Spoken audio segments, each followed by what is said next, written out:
नमो नमः विद्यार्थियों, एवीएन के यूट्यूब चैनल में आपका हार्दिक स्वागत है। आज हम फिर से बात करते हैं हमारा एक जो पिछला टॉपिक था लकार प्रकरण या लकार परिचय, उसी टॉपिक में आगे वाले प्रकरण के बारे में। पिछले टॉपिक में हमने पढ़ा था लिट लकार के बारे में। लट लकार अपना हो चुका है कंप्लीट, लिट लकार हो चुका है। और आज का जो अपना लकार में टॉपिक रहेगा वो रहेगा लंग लकार का। लकार के 5 भेद होते हैं हमने पढ़ा था, और उसके अंदर अपना आज का कौन सा है? लंग लकार। कौन सा है? लंग लकार। हमने पढ़ा था कि लंग लकार का प्रयोग किसमें होता है? भूतकाल में। किसमें होता है? भूतकाल में। और भूतकाल का मतलब क्या होता है? लंग लकार का प्रयोग किसमें होता है? भूतकाल में। और भूतकाल का मतलब होता है बीता हुआ समय। बीता हुआ समय जो बीत चुका है। जो वर्तमान में है वो तो वर्तमान का, इसकी विवक्षा में लट लकार लगता है। आने वाला है वो भविष्य, जिसकी विवक्षा में लिट लकार लगता है। लेकिन जो बीत गया उसकी विवक्षा में लंग लकार का प्रयोग होता है, जिसको हम भूतकाल कहते हैं। यानी जो पहले था, पहले क्या था, अब यानी था, थे और थी। अगर हिंदी वाक्यों में था, थे, थी का प्रयोग किया जाता है तो वो अपना सेंटेंस किस में होता है? भूतकाल में। हिंदी वाक्यों के अंत में अगर था, थे, थी आता हो तो सेंटेंस किस में जाएगा? अपना भूतकाल में जाएगा। ठीक है, अब हम बात करते हैं लंग लकार भूतकाल के सूत्र की। सबसे पहले हम क्रिया का रूप या धातु रूप अगर बनाएंगे तो हमें सूत्र की आवश्यकता होती है। लंग लकार का सूत्र क्या होता है? सूत्र के लिए फॉर्मेट वही रहेगा धातु रूप वाला, एक तरफ पुरुष और एक तरफ पे वचन। एक तरफ तो क्या रहेगा? अपना पुरुष का रहेगा, और एक तरफ क्या रहेगा? वचन। वचन में हमें पता है 3 वचन होते हैं। एक वचन होता है, द्विवचन होता है और एक बहुवचन होता है। पुरुष में 3 पुरुष होते हैं। पहला प्रथम पुरुष होता है, दूसरा मध्यम पुरुष होता है और तीसरा उत्तम पुरुष होता है। प्रथम पुरुष और मध्यम पुरुष से उत्तम पुरुष। प्रथम पुरुष में इसका सूत्र होता है, अपन लंग लकार के सूत्र की बात करें और इन सूत्रों का प्रयोग किसमें होता है? धातु के साथ में किया जाता है। जैसे लट लकार लिट लकार में किया जा रहा था, उसी प्रकार इनका प्रयोग किया जाएगा। इसका सूत्र होता है अते अताम अन। अते अताम अन, अह अतमे अते, अह अतम अते, अमे आव आम, अमे आव और आम। एक बार दोबारा से सूत्र, अत अताम अने, अह अतम अते, अम आव आम। अब इसके अंदर पहले सबसे पहले ये चीज ध्यान रख लीजिए, इसके अंदर विसर्ग है वो सिर्फ मध्यम पुरुष बहुवचन, मध्यम पुरुष एक वचन में लगता है। विसर्ग किस में लगेगा? मध्यम पुरुष से एक वचन में। अब बात करते हैं हलंत की।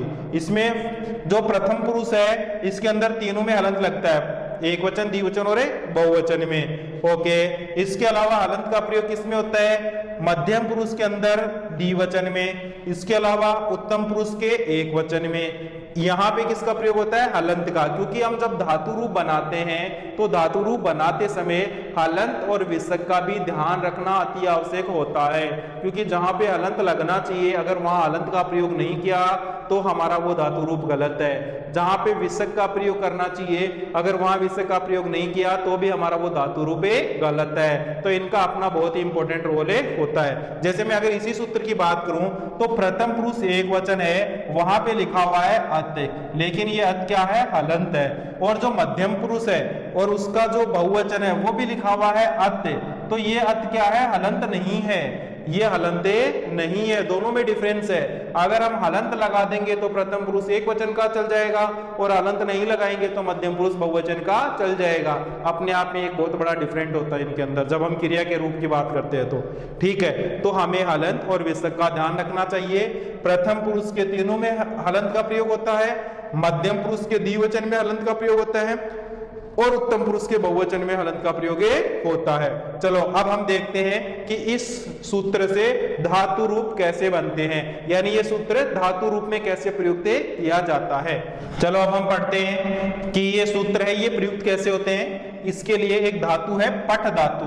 कौन सी धातु है? पठ धातु, जिसका अर्थ पढ़ना ही होता है, जो हमने पहले भी पढ़ा था। इस पट धातु में अब कौन सा लकार का सूत्र लगाएंगे? लंग लकार के सूत्र लगा करके लंग लकार के धातु रूप बनाएंगे, लंग लकार का क्रिया के रूप बन जाएंगे। ठीक है, प्रथम पुरुष के बनाते हैं, सूत्र था अतताम अन्न, तो यहाँ पे पट है। अब एक चीज हमें ध्यान रखनी है, अगर ये पट धातु है, इसके अंदर जब ये अत जोड़ेंगे तो ये जो ए है ये हमेशा धातु से पहला चला जाएगा, तो ये बनेगा ए पैठ है और तय ए पठत। ये ध्यान रखना है कि इसके अंदर ये जो ए है इसका प्रयोग कहां पे होगा? धातु से पहले होगा। इस ए का प्रयोग कहां पे होगा? धातु से पहले होगा। ये चीज हमें ध्यान रखनी है।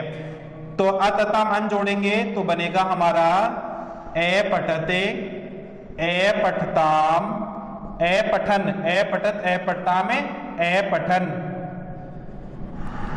ये बन गया अपना प्रथम पुरुष का ए पठत ए पठताम ए पठन। अब बात करते हैं मध्यम पुरुष की। मध्यम पुरुष में बनेगा अपना ए पटे ए पठतम ए पठत ए पठे ए पठतम ए पठत। अब बात करते हैं उत्तम पुरुष की। उत्तम पुरुष में बनेगा ए पठम ए पठम के बाद में ए पठाव ओरे ए पठाम ओरे ए पठाम ए पठत ए पठताम ए पठन ए पट ए पटे ए पठतम ए पठत ए पठम ए पठाव ए पठाम। यहाँ पे ए पट के साथ विसर्ग आएगा, यहाँ हलंत का आएगा, यहाँ पर भी हलंत, यहाँ पर हलंत, यहाँ पर हलंत और यहाँ पर भी हलंत। यानी जो सूत्र में था सेम वही का वही फॉर्मेट हमें इसमें लगाना है, यानी जहां हलंत था वो हलंत और जहां पे विसर्ग था वहां पे विसर्ग का प्रयोग करना है। रूप हमारे पास पट धातु लंग लकार के रूप क्या बनेंगे?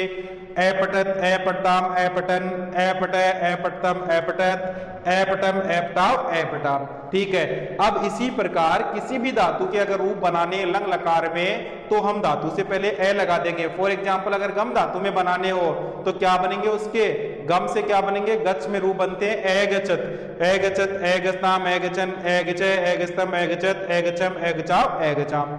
लिख से बनाने हो तो ए लिखत ए लिखताम ए लिखन ए लिखे ए लिखतम ए लिखत ए लिखम ए लिखाव ए लिखाम। ठीक है, यानी किसी भी धातु के रूप जब लंग लकार में बनाएंगे तो ये जो सूत्र में ए आता है इसका प्रयोग धातु से पहले किया जाएगा, धातु से पहले किया जाएगा। ये चीज हमें ध्यान रखनी है। चलो अब बात करते हैं लंग लकार के कुछ उदाहरणों की, जो हिंदी से हम संस्कृत में ट्रांसलेट करेंगे तो वहां पे इन लंग लकार का प्रयोग करके कैसे बनाएंगे। उदाहरण है वह पढ़ा, वह को संस्कृत में बोलते हैं सह। क्या बोलते हैं? सह। और अब सह की अगर हम देखेंगे तो सह कब कौन सा होता है? प्रथम पुरुष एक वचन का, तो क्रिया भी किसकी लगेगी? प्रथम पुरुष एक वचन की। ठीक है, अब प्रथम पुरुष एक वचन में पढ़ा पट धातु है। कौन सी धातु है? पट। पट धातु से क्या रूप बनेगा?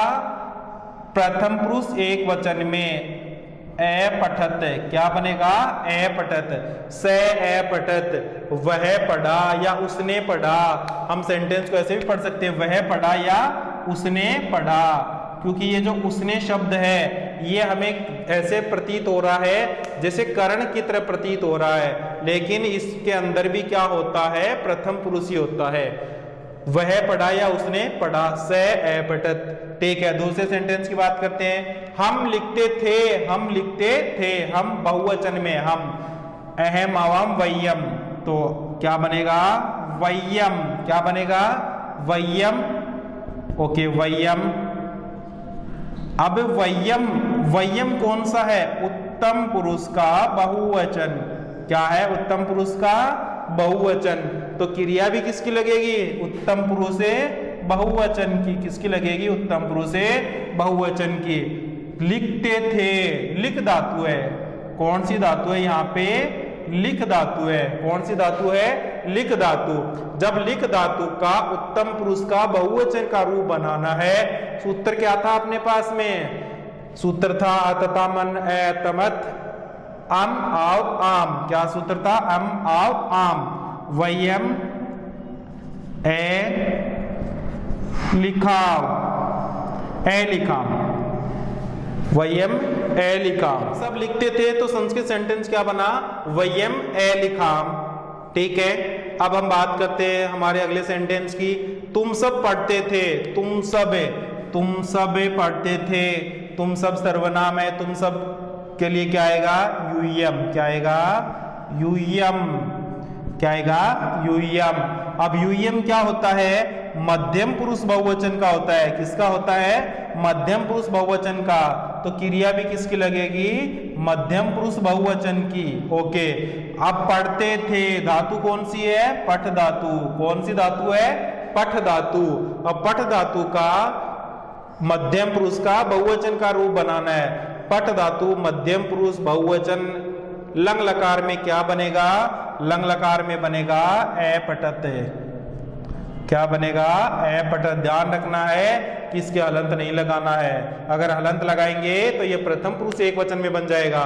तो हमारे पास क्या सेंटेंस बना, यूयम अपठत, तुम सब पढ़ते थे, कब पढ़ते थे, भूतकाल में पढ़ते थे। वयम लिखाम, हम सब लिखते थे। स अपठत, उसने पढ़ा या वह पढ़ा। इस प्रकार अपना ये जो लंग लकार का जो टॉपिक है ये क्लियर हुआ। उम्मीद करता हूं आप लोगों को वीडियो अच्छा लगेगा। अगर वीडियो अच्छा लगे तो लाइक, शेयर और सब्सक्राइब जरूर करें। धन्यवाद।